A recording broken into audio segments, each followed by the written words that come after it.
Stellaris Dev Diary 186, Necroid Ships and the art process. Let's walk together through the art gallery Stellaris artists have put before us to look at the ships of the Necroids Species Pack. First they talk about designing a ship set and where their inspirations come from. It's around the theme of death. It's about the sharing of ideas and to look at patterns, statues, tiny objects, buildings, whatever inspires them. And I would also look at nature, and they also did that. They looked at tombs, pyramids, skulls, fossils, and many other things. Yeah, nature is a great place to look for designs like this. I'm thinking of, when I see these, I'm thinking of spiders, of insects, of some really alien creatures that still exist out there. Maybe the creatures of the Cambrian explosion, if you've seen them with their strange thorn-like things, their many legs and crazy mouthpieces. That's what I think of when I see these alien ships. So they're looking first at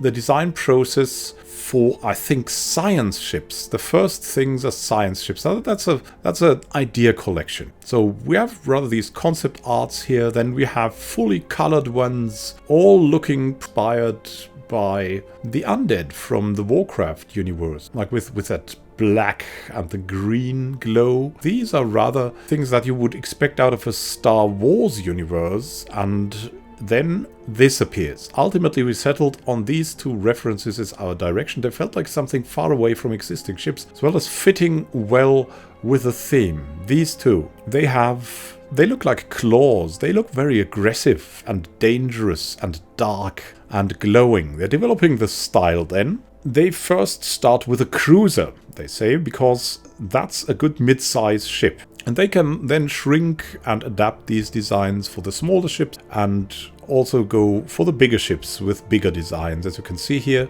they roughly look at where they could have some focal points. Then they have all kinds of thorns and horns on these ships. I think it's very interesting to have these designs there because it doesn't really matter from reason, like which kind of shape your ship should have in space, because it really doesn't matter how it's shaped. The only thing that would influence it is maybe warfare.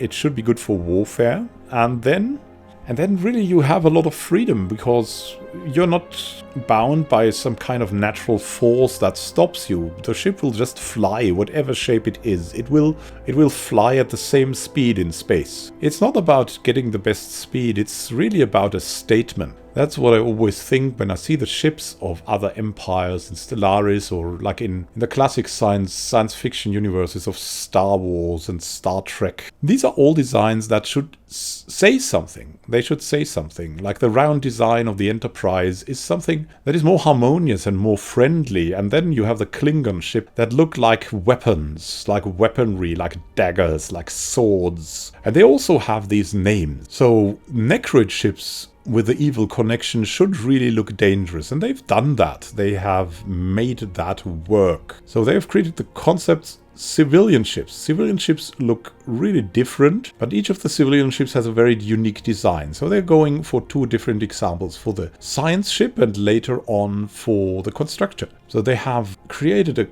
a vast number of forms. These are something like pincers from an insect, and you could imagine like grabbing this ship might grab something like maybe a tiny asteroid with its pincers and bring it home like an ant, and then have it analyzed. That's something that I imagine when I see this thing. And you see after a selection of things with different forms and ornaments, they've come to a very straightforward design and a clear design, a beautiful looking design that pretty much looks like a dangerous insect to me, or like an ant or termite soldier. Another example is the construction ship. That looks quite different. It doesn't have these pincers. They've made some initial concepts that, have a look at them, they all look magnificent to me. They look beautiful, and then they chose two ideas. So that, if I got that right, is now the constructor. And that one, or maybe the other one, is the transport ship. Because, like, this, to me, is like many people are behind these windows here. And this is more like a compact design, where you wouldn't expect too many people to be in one place, rather they're spread out to work on some machinery. But it could be the other way around. There are so much more things they would like to show, and we'll see them in the DLC. There are several hundred images in this process. We can look at that deeper, and that's probably some kind of process chart, and what still needs to be designed, what it is to be designed, and how it is combined. It looks magnificent in its plentifulness. It looks like miniatures or something. When you design, when you order a spaceship to build yourself, like some kind of toy spaceship, then you have all these tiny parts to glue together, and that's what they do apparently with these 3D models, ship modeling. After they're done with the concept art for all the assets, so that was all of this. They're sent to the 3D artists.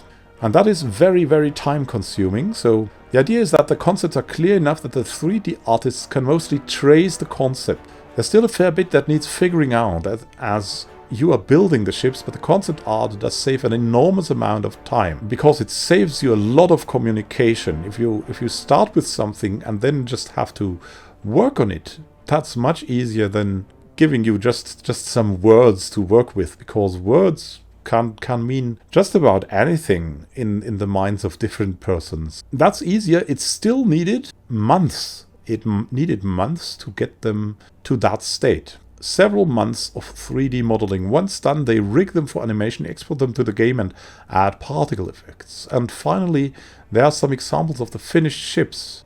And we've seen that already. That was a space station. And these are the ships in very high resolution, as you can see. It's beautiful. It has that teal glow, and it has the dark designs, and it has all these thorns and weapon-like ornaments.